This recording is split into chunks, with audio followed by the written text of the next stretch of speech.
Madam नमस्कार. नमस्कार. प्रथमतः आपलं हार्दिक अभिनंदन. आपण नगरसेवकपदी विराजमान झालेले आहेत. संपूर्ण तळेगावकरांना आपल्या एकदा ओळख सांगावी.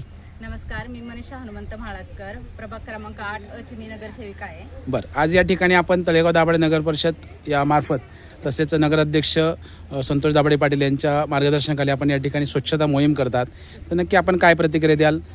साधारण किती वाजता आपण आला होता आणि सध्या कचऱ्याचं संकलन कशा प्रकारे चालू आहे?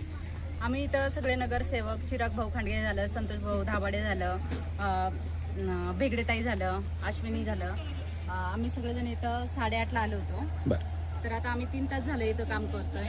तर आम्हाला काम करताना असं आढळलं की नागरिकांनी इथं खूपच म्हणजे एवढा स्वच्छ आणि सुंदर परिसर आहे आपला तळ्याचा, पण नागरिकांनी खूप खराब करून ठेवलेला आहे.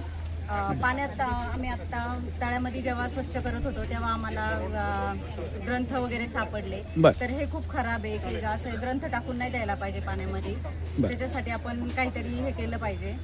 नागरिकांना माझं एवढंच सांगणं आहे की नागरिकांनी म्हणजे जो आपला एवढा सुंदर आणि स्वच्छ परिसर आहे तो खराब नाही केला पाहिजे. काही नागरिकांच्या असं समस्या असतात की आमच्याकडे घंटागाडी येत नाही.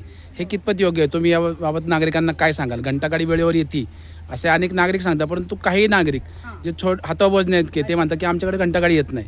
काय सांगाल यांना आपण? नाही, घंटागाडी तर येतेच, म्हणजे प्रत्येक ठिकाणी घंटागाडी येते. लेट होत असेल थोडीफार, म्हणजे टायमिंग त्याचा हे होत असेल, पण घंटागाडी येते. पण तरी सुद्धा नागरिक इकडे तिकडे कचरा टाकतातच. पण जर नागरिकांचा असा प्रश्न असेल तर मला असं वाटतं की तिथं आपण एक डस्टबिन ठेवले पाहिजेत असं. नक्कीच, म्हणजे घंटागाडीवाले कचरा उचलून घेऊन जाऊ शकतात. ओके मॅडम, धन्यवाद. धन्यवाद.